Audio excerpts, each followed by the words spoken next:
Hello from us on a sunny day after Election Day when we're recording this here in ColemanNation.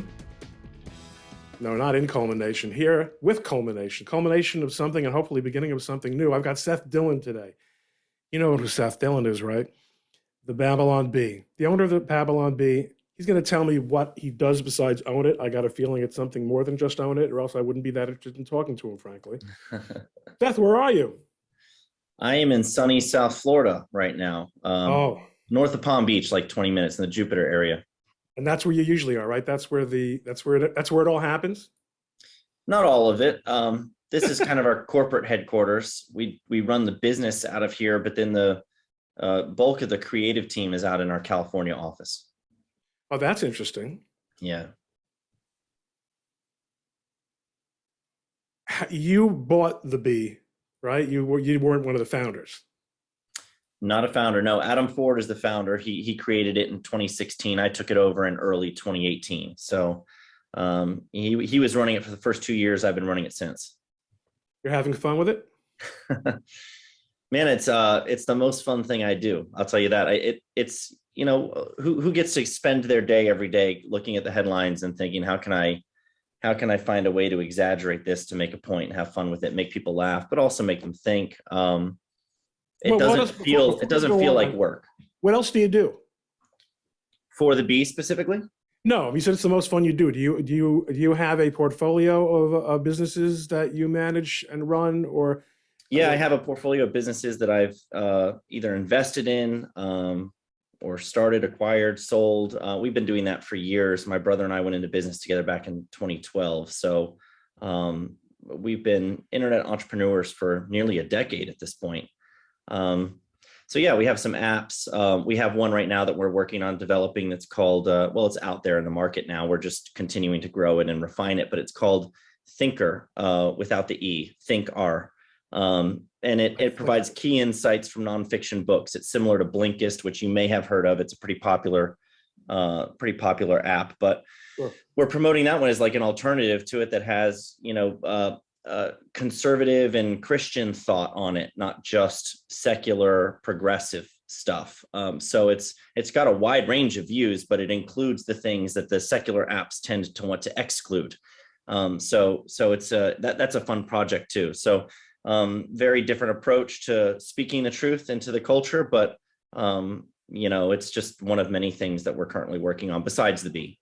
Well, you and I met briefly a few months ago, had a very enjoyable conversation. Mm-hmm. But as I mentioned to Jeremy before you came on, neither one of us was rolling on the floor in laughter. Right. I would say, Seth Dillon is not necessarily a real funny guy. Are you? Am I just missing it? Well, okay. It depends on the context. I give talks all the time to audiences about the Bee, what we're doing, the kinds of stuff that we're doing. And, the material is designed to be presented as satirical stories, right? These are the joke is in the headline and the accompanying image. It's not like stand-up comedy, right? Right. Our writers aren't stand-up comedians. It is a different kind of humor. It's a different kind of humor. It's a written humor. I'm a funny writer, much more so than a funny person when you meet me. But I can get the audience laughing when I'm showing them our headlines on the screen and making jokes off the back of them. So and you're still contributing content. When I say still, maybe you never did until this week. How much content do you yourself contribute to as a percentage? Less now than I did when I first got involved, just because so many other things have been drawing on my time and attention. And we have more staff now. We've hired a lot more writers. There's more creative minds contributing and less need for me to. But I pitch headline ideas regularly, have published a ton of them myself on the site. So I'm a contributing writer, but I don't write the articles. And I'm not doing that anywhere near as much as I used to. But I love to be involved in it, in all of our marketing material, any of the marketing materials that we're putting out, from emails to posts on social media promoting our books or shirts or whatever. I handle most of the marketing stuff, the marketing copy. It's actually hard to find people who can write marketing copy in our voice. And our writers are all busy writing the articles. So I take that on myself. it's interesting to me because I've noticed that clicking through, I've said they're trying something here that is unusual. You know, I actually think used to succeed at that. It was the old National Lampoon. Hmm. And I mean, during their glory years, and you know, my mother's milk was Mad Magazine, and then I graduated to the National Lampoon, and then sort of watched it crack up Right. after Animal House, and then watched the guys from Animal House crack up. I mean, that was actually Right. kind of a sad thing to see, also. But I've always been drawn to parody, maybe because I'm a skeptic or a troublemaker, and everyone loved The Onion until it started. What I guess the word would be sucking. What did you guys do when you looked at, you know, well, not well, you didn't found it, but so by the time you came to the Babylon Bee, though, obviously the vision of being a non-sucky onion had already, you know, been established. How did you understand what went wrong? And I do think something went really wrong with the onion. Well, it's a number of things. So the Onion's changed ownership a number of times. That could play a role in it. You know, if there's a change in vision, a change in voice, a change in staff, that can have something to do with it. I think that humor is most effective when it is tethered to the truth and it's riding on the back of the truth. And I think that, you know, the left looks at our comedy and they don't think we're funny at all because they think we're totally divorced from reality. They think these jokes are all coming from our own little fantastical world that we're living in. We see reality very differently than them. You know, they think their jokes are funny because they think they're attached to reality, and we would say the same thing about ours. So, Why can't they meme? Why can't they? I mean, do they think they can meme? Because you don't see really super popular memes no, and they on their look. side.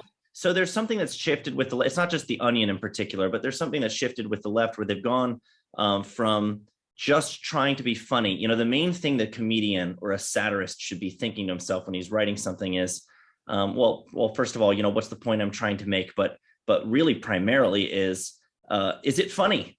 Is it funny?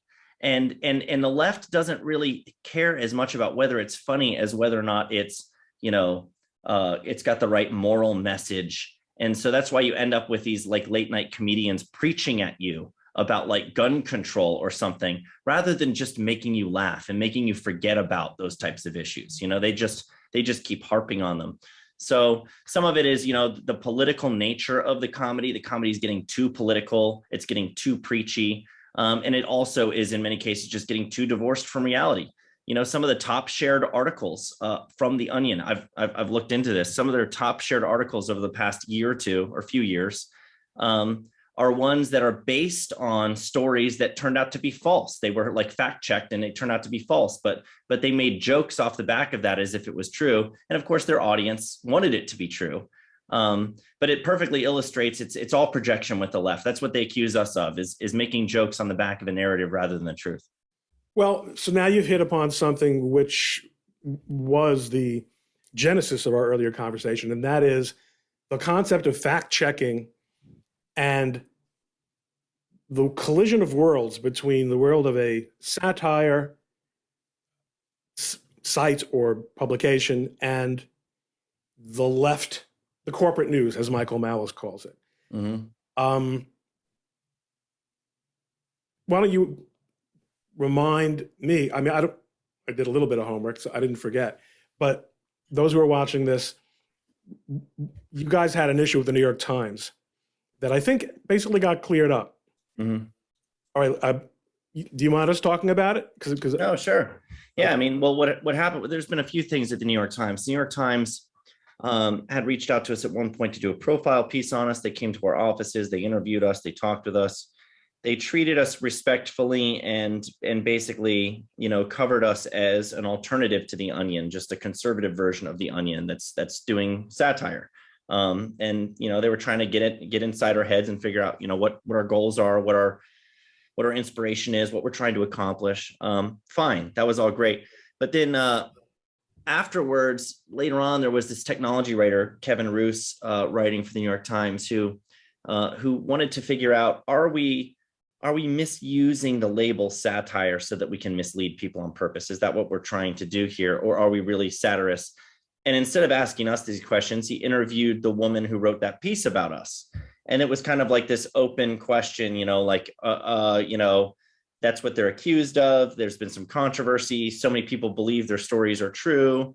They, of course, deny that they're trying to mislead anybody. And so, he concludes this whole thing. He's doing this interview where he's very skeptical and cynical about, about us and our motives, basically saying, well, so they don't spread disinformation on purpose, but they're not exactly trying to keep people from believing their stories are true. And she's like, that sounds about right. Well, it's just, it's, so he turned her into a spokesman for you. Yes, turned her. The New York Times interviewed itself about us to get inside our heads to figure out what our motives are. But this is actually perfect because that wasn't the worst thing they did, by the way. That's all CNN does. But go ahead. All CNN does, don't worry, I'm not going to let the narrative drop, but all CNN does is interview journalists about what they think is going on. And what people, dog whistles that people really mean. When they say A, they really mean B. When they say C, they really mean D. So here rather than pick up the phone and talk to you because you're so hard to reach from when you were at the New York Times, they figured, listen, we muddied our hands with that enough. We'll ask the reporter who we sent over there, and ultimately, that's what you get. Okay, they have no interest in hearing what we actually think because that doesn't fit their narrative. They want to guess at what's in our heads and what our motives are, and imply to their readers that they've got it figured out. So yeah, that's what was happening there. It was bizarre. When I was reading it, I'm like, why in the world did they interview her about what's the intentions of our hearts? Like what does she have to say about that? And so, they fast forward from there a little bit, and they wrote a piece about some other satirist who had been, dinged on Facebook a couple of times because of fact checks. And in the middle of that story, they bring up the Babylon Bee as an example of a quote, far-right misinformation site that sometimes traffics in misinformation under the guise of satire. And they hyperlinked those words, traffics and misinformation. They hyperlinked them back to the other piece that this woman had written about us, which didn't make that claim, by the way. That piece never said anything about misinformation or how we were trafficking in it. So they wanted to have step by step a narrative by shade or shade by shade. Yeah. They start out with a more or less straightforward interview of you, which is already going to be shaded because it's the reporter's choices about how to present it. Then they changed the shade a couple of clicks by asking the reporter what she really thought you meant. Yeah. And then they changed it a couple more clicks by hyperlinking it to words that are inappropriate to what was said in the second article. Brilliant. Brilliant. Yeah, the source they linked to refuted the claim that they were making. It didn't support it. And this is really the irony, the great irony, the comical irony. I try to see the comedy in it. The comical irony is that they were using misinformation to smear us as being a source of misinformation, right? They are doing that which they're accusing us of. We just tell jokes. They're out there telling lies about why we're telling jokes so that they can, discredit us. And, it all goes back to when people ask, well, why? Why in the world would the New York Times lie about you? Why would anybody try to mischaracterize you? And I mean, I think the answer to that is abundantly clear. What does Facebook and Twitter, what do they care about more than anything else on their platforms lately? It's the spread of misinformation, right? You had Trump get elected because of the spread of misinformation. There's not enough people vaccinated because of the spread of misinformation. They are ultimately and chiefly concerned with stopping the spread of misinformation. So if you want to shut somebody up and get them taken off of social networks, accuse them of spreading misinformation, right? That's the way to do it. If you can pin them with that and get that to stick to them, then you can get them off the social network. So to us, it seems like a clear tactic. There's really no other reason to do it. The appropriate response to our jokes, if you don't like them and you don't think they're funny, is to just not laugh and to move on and do something else. There's obviously something nefarious at play if you're going beyond that to try to discredit us and get us deplatformed. So that's been one of the things that we've been dealing with. And it was ultimately resolved, like you alluded to. We did send them a demand letter and say, look, you guys need to retract this or we're going to have to sue you for defamation. And they did. 5 days later, they took it down. That was pretty good. I mean, usually I like it better if it goes one step later. So it's because I sent them a letter, not because you sent them a letter, but it worked. Yeah. The fact is, have you had, not the fact is, have you had any other have you had any run-ins with Twitter itself? Because here's the Times sort of acting as a proxy for the Hive. Mm-hmm. Have you had any trouble? I think I remember some kind of issue. Was it YouTube? Was it Facebook last year or in the last year? We've had a couple. Well, in the last year, we've had Twitter suspended our account, and then said it was a mistake. We got caught up in some. They were trying to like delete spam accounts, and ours got caught up in that. They said so. We got taken out for that. MailChimp suspended our email service because we were spreading misinformation. Here's some non-misinformation. MailChimp is incredibly censorious. And if anyone listening to this is still using MailChimp, you better move it over your mailing list fast, because they're going to catch up to you. If you're watching this, you're not their kind of person. Right. Yeah, they are very well, and they updated their terms to say that they can basically suspend you for any reason based on, if they disagree with your content, your messaging. So they are not committed to like free speech where politically motivated views are just allowed on their platform. And there's just certain things, extreme things you can't say, like you can't threaten someone's life, or you can't, say something that's, objectively offensive or, lewd or something like that. Yeah. They are leaving it open to, if we don't like what you say, we can take you down. So that is a problem. And so we've had those issues. YouTube, we haven't had too many issues with, but Facebook has just been one thing after another with them, saying that we're inciting violence, or they'll just ditch our content altogether. We've had some posts that just don't get showed to anybody, like nobody sees them, and we have 1 million followers. And they've threatened us with demonetization, deplatforming quite a few times. So it's this ongoing thing, and it really doesn't affect the other side at all. We mentioned the Onion as being kind of like on the other side of the fence on the politics and doing satire like us. They don't have any of these issues ever.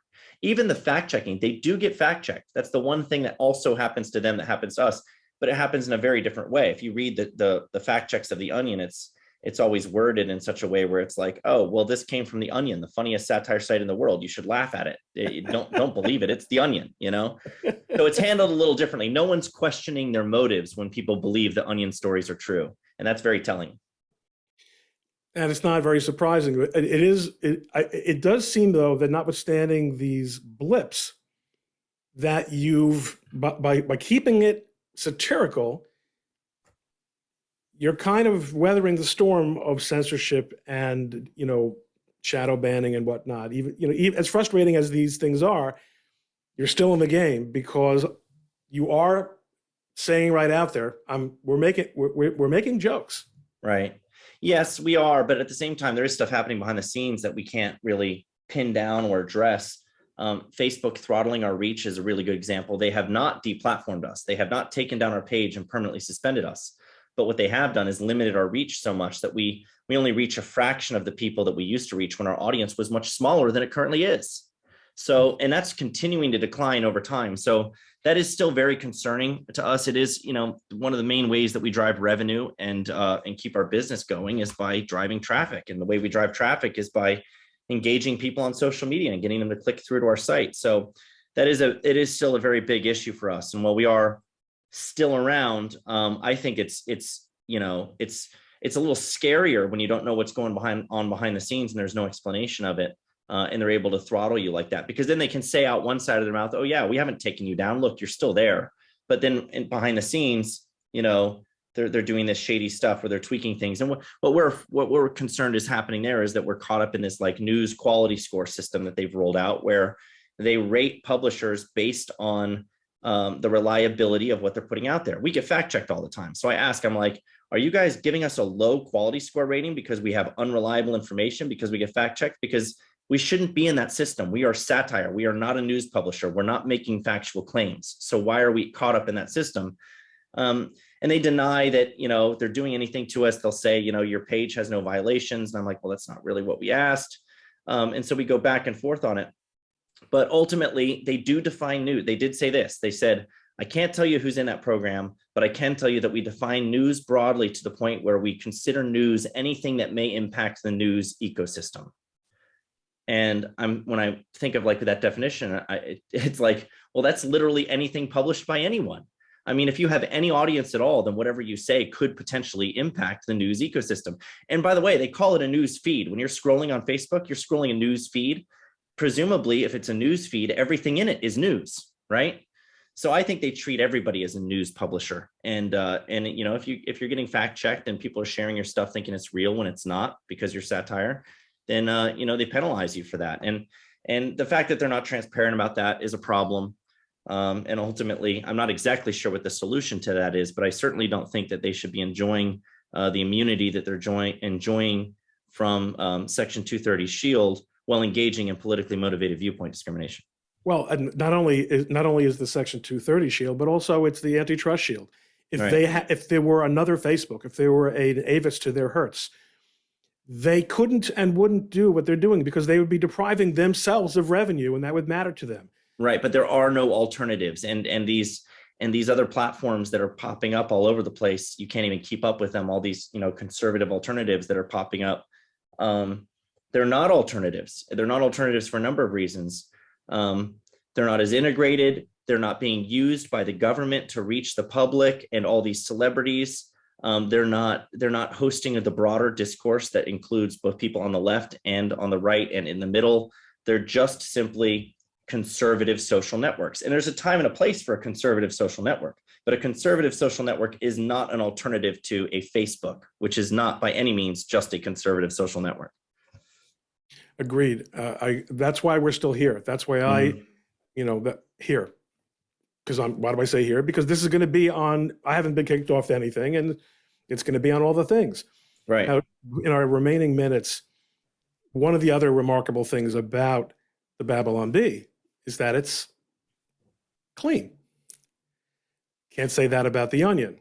Mm-hmm. Not that the Onion is dripping with disgustingness, but a good percentage of their stuff is certainly not family friendly. Not that I have looked at it in much of a long time. You are a Christian. Do you think that it makes you more of a target than the Babylon Bee otherwise would be? The fact that you are not only a conservative but a religious conservative? I think so. I mean, look, Christians have been a target in our media culture for a long time. Go back and watch old episodes of The Simpsons and how the Christian characters are portrayed. You know, the pastor is just a sleazy jerk. You know, Ned Flanders is religious, but he's also, you know, blind faith and irrational and stupid and gullible. And, you know, there's a lot of mockery and ridicule directed at Christians.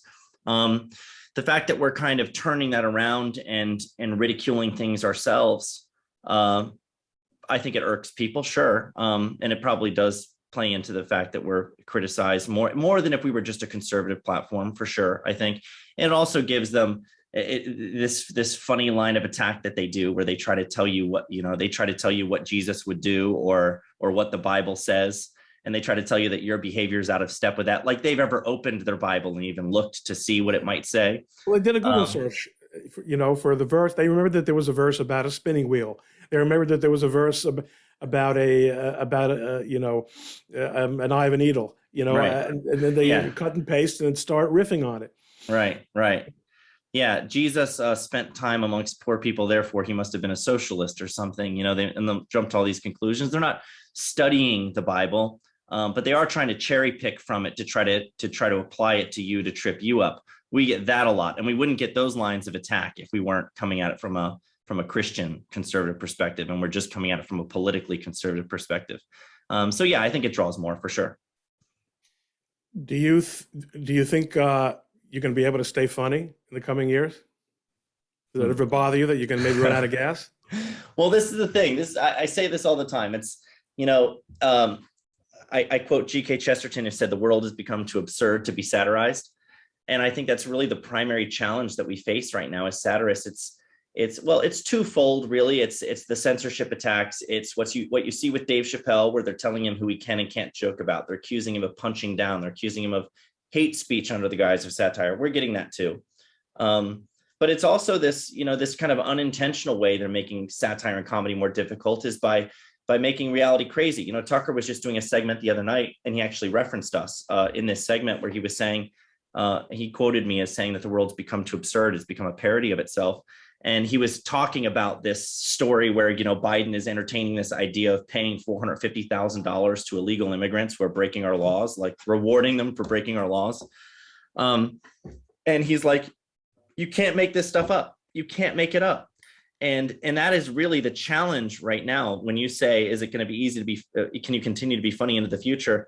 I mean, that's really the thing that makes it the hardest is satire exaggerates the truth to make its points. It's tough to exaggerate what's going on. So that's the biggest challenge. The people trying to shut us up, look, we're going to keep saying the things we're not supposed to say, making the jokes we're not supposed to make, and they're just going to have to deal with it because we're not going to silence ourselves. Well, what I've noticed in your content is that it's become drier and drier. I think that's the balance, is as the world gets gooier and gooier, the humor gets drier and drier, because all you have to do is sort of stand back and remind people, here's what a frame looks like. Here are right angles. Right. Can I just, let me put this in the frame, because you just might not believe this. We do have a backup plan. We created Not the Bee, which is this like real news that's so crazy it should be satire website. So we're really just highlighting those stories that are absurd, that perfectly illustrate what I just said, that the world is becoming too absurd to be satirized. When satire becomes too difficult to do, we'll just turn it off and run Not the Bee and just report the real news, the crazy stuff, because it will be just as funny and just as entertaining as the satire ever was. I think we're already there. Oh, man. Well, I want to thank you for taking the time to talk to us about it today. So far as I can tell, you're still funny. Stuff is finding its way into every medium, every platform. People do screenshots. People love the gags. I love the gags. I'm a humor guy. Like I said, I grew up on that stuff, bad attitude. I got into a selective college by sending them copies of the underground satirical newspaper that I wrote for, which my mother couldn't believe I was doing that. And I said, Mom, I got to distinguish myself somehow. I'm not just, there are lots of smart Jewish guys in suburban New Jersey. They need to find a way. It worked, I think. Yeah. Well, it's a great enterprise. I'm glad you're still there and still actively engaged. Sounds like you said, who would ever guess it? You could have fun, make some kind of a living, get to riff on it. Who would have thought? We're blessed, and we're having a lot of fun. We're going to continue to do it, and ultimately, the mission is to just keep ridiculing bad ideas. We ridicule bad ideas mercilessly, and it's a necessary thing in this time where these bad ideas are proliferating so much and gaining a foothold and having such negative outcomes. I think it's important that we mock them and expose them for the absurdity that they are. It's I'm not making you laugh right now talking about it. It's easier to show you than tell you. So instead of making the jokes, just check out the website. Check out our latest book, The Babylon Bee Guide to Wokeness. That's hysterical. It's mocking the whole woke enterprise and intersectionality and all that nonsense, critical race theory. So the deal. I'm going to order it right as soon as we finish. Well, I appreciate your time today. And I'm not joking. Yeah. Good. Tell me what you think of it. I'd love to hear what you think of it. I will. All right. Thank you. Thank you for having me on today. Great talking to you. Catch you later. All right.